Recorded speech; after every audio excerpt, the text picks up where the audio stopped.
അപ്പോൾ ഈ general mechanic എന്ന് പറഞ്ഞ ട്രേഡിലേക്ക് നമ്മളൊരു ഇവാലുവേഷൻ കഴിഞ്ഞ ഒരു കുട്ടിയെ അഡ്മിറ്റ് ചെയ്ത് കഴിഞ്ഞാൽ 1 ഇയർ കോഴ്സാണ് നമ്മൾ പ്രൊവൈഡ് ചെയ്യുന്നത്. അതും തികച്ചും സൗജന്യമായിട്ടാണ് നമ്മൾ കുട്ടികൾക്ക് ട്രെയിനിങ് കൊടുക്കുന്നത്.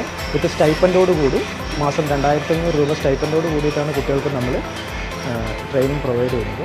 അപ്പോൾ അതിനകത്ത് വരുന്ന കാര്യങ്ങൾ, ഈ ട്രേഡിനെ സംബന്ധിച്ചിടത്തോളം വരുന്ന കാര്യങ്ങളെന്ന് പറഞ്ഞു കഴിഞ്ഞാൽ അവർക്ക് നമ്മുടെ മാർക്കറ്റിൽ ഒരു എംപ്ലോയർക്ക് യൂസ് ചെയ്യാൻ പറ്റുന്ന രീതിയിൽ നമ്മൾ ബിൽഡിംഗ് സെക്ഷൻ ആണെങ്കിലും ലെയ്ത്ത് വർക്കുകളാണെങ്കിലും കംപ്ലീറ്റ്ലി നമ്മളവരെ 1 ഇയർ കൊണ്ട് ട്രെയിൻ ചെയ്ത് അവർക്ക് ഒരു സ്വന്തമായിട്ട് ജോലി ചെയ്യാനുള്ള ഒരു കപ്പാസിറ്റി ആക്കിയെടുക്കുക എന്നുള്ളൊരു ലക്ഷ്യമാണ് നമ്മൾ ഇവിടെ നടത്തിക്കൊണ്ടിരിക്കുന്നത്.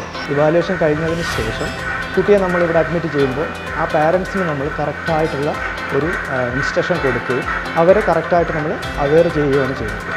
അപ്പോൾ അതിനകത്ത് നമുക്ക് എന്താണെന്ന് വെച്ച് കഴിഞ്ഞാൽ ആ പാരൻസിൻ്റെ ഒരു സപ്പോർട്ട് ഇല്ലെങ്കിൽ നമുക്ക് ഈ കുട്ടികളെ ഒരിക്കലും ട്രെയിൻ ചെയ്തെടുക്കാൻ പറ്റത്തില്ല. കാരണം എന്താണെന്ന് വെച്ച് കഴിഞ്ഞാൽ ഇതിനകത്ത് ഈ കുട്ടികൾക്ക് മെയിൻലി വേണ്ടത് മോട്ടിവേഷനാണ്.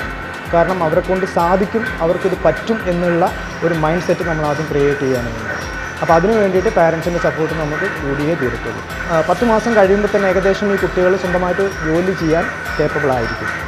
ആ 2 മാസ കാലയളവിൽ അവർക്ക് മാക്സിമം അവരെ കൊണ്ട് ചെയ്യാൻ പറ്റുന്ന വർക്കുകൾ കൂടുതൽ ചെയ്യിപ്പിച്ച് അവർക്കൊരു സെൽഫ് കോൺഫിഡൻസ് നമ്മൾ ആ 2 മാസക്കാലം കൊണ്ട് നമ്മൾ ഉണ്ടാക്കിയെടുക്കുകയാണ്. കാരണം അവന് പുറത്തു പോയാൽ ജോലി ചെയ്യാൻ പറ്റും എന്നുള്ളൊരു കാര്യം. അതോടൊപ്പം തന്നെ ഈ കുട്ടികൾക്ക് കോൺഫിഡൻസ് ലെവൽ കൂട്ടാൻ വേണ്ടിയിട്ട് ഇവിടുന്ന് പാസ് ഔട്ട് ആയിട്ടുള്ള കുട്ടികളെ നമ്മൾ തിരിച്ചു വിളിക്കുകയും അവർ വരുന്ന സിറ്റുവേഷൻസ് നമ്മൾ കാണിച്ചു കൊടുക്കുകയും ചെയ്യാറുണ്ട്. അപ്പം അവർ ഫ്രണ്ട്സിനോട് മിങ്കിൾ ചെയ്യുന്നത് കൊണ്ട് ഇവർക്ക് എന്താ പറയുക, ഓട്ടോമാറ്റിക്കലി അവർ മോട്ടിവേറ്റ് ആവുകയാണ് ചെയ്യുക. അപ്പോൾ അതുകൊണ്ട് നമുക്ക് എന്താ പറയുക, ഈ കുട്ടികളെ നമുക്ക് ആ ഒരു മോട്ടിവേഷൻ സെഷനിൽ നമുക്ക് പങ്കെടുപ്പിക്കാൻ പറ്റുന്നുണ്ട്. അത് ഗ്രോത്ത് ഇല്ലാത്ത ഒരു കുട്ടികളെയും നമുക്ക് ഇവിടുന്ന് കാണാൻ പറ്റില്ല. കാരണം 0 ലെവൽ മുതൽ ഡെഫിനറ്റ്ലി നമുക്ക് പറയാൻ പറ്റും 100% ഈ കുട്ടികൾ ഒരു വർക്കറായിട്ടാണ് ഇവിടുന്ന് പോകാറുള്ളത്. അടുത്ത ഈ കുട്ടികൾക്ക് വേണ്ടിയിട്ടുള്ള ഒരു കാര്യം ചെയ്യുന്നതെന്ന് പറഞ്ഞു കഴിഞ്ഞാൽ ഈ സെക്ഷനിൽ നിന്ന് വെളിയിൽ പോയിട്ട് സ്വന്തമായിട്ട് ജോലി ചെയ്യാൻ കഴിവുള്ള കുട്ടികൾക്ക് നമ്മൾ വേൾഡ് ഡിസേബിൾ ഡേക്ക് അവർക്ക് സ്വന്തമായിട്ട് വർക്ക് സ്റ്റാർട്ട് ചെയ്യാൻ വേണ്ടുന്ന ടൂൾസ് ആൻഡ് എക്യുപ്മെൻറ്റ്സ് നമ്മളിവിടെ കുട്ടികൾക്ക് കൊടുക്കാറുണ്ട്. അപ്പോൾ അത് വെച്ചിട്ട് കുട്ടികൾ ഇന്ന് ഏൺ ചെയ്യുന്നുണ്ട്. സ്വന്തമായിട്ട് കുടുംബമായ കുട്ടികളുണ്ട്, വിവാഹം കഴിച്ചു, വീട് വെച്ചു, വാഹനങ്ങൾ വാങ്ങിച്ചു, അങ്ങനെ ഡെവലപ്പായിട്ടുള്ള കുട്ടികളുടെ ലിസ്റ്റ് ഇവിടെ ഒരുപാടുണ്ട്. കാരണം എന്താണെന്ന് വെച്ച് കഴിഞ്ഞാൽ അതൊക്കെ ഇവരുടെ ഒരു പ്രോഗ്രസിങ് ലെവലിൻ്റെ ഒരു ഗ്രോത്താണ് അതൊക്കെ. അപ്പോൾ നമുക്ക് എന്താണെന്ന് വെച്ച് കഴിഞ്ഞാൽ എൻ്റെ കുട്ടിക്ക് ചെയ്യാൻ പറ്റില്ല എന്ന് പറഞ്ഞ പാരൻസിന് നമ്മൾ തിരിച്ചു കൊടുക്കുന്ന ഒരു കാര്യമാണിത്.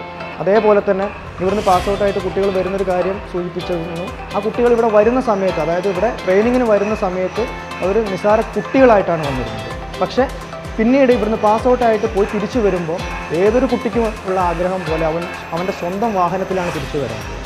അത് ഈ ഇവിടുത്തെ കുട്ടികൾക്ക് വളരെ മോട്ടിവേഷൻ കിട്ടുന്ന ഒരു കാര്യമാണ്. കാരണം നമ്മളെ കൊണ്ട് കഴിയാത്ത ഒരു കാര്യം കഴിഞ്ഞു എന്നുള്ളത് കാണിച്ചു കൊടുക്കുമ്പോൾ ഈ കുട്ടികളെല്ലാവരും അതിനകത്ത് വളരെയേറെ ഇൻട്രസ്റ്റ് കാണിക്കാറുമുണ്ട്.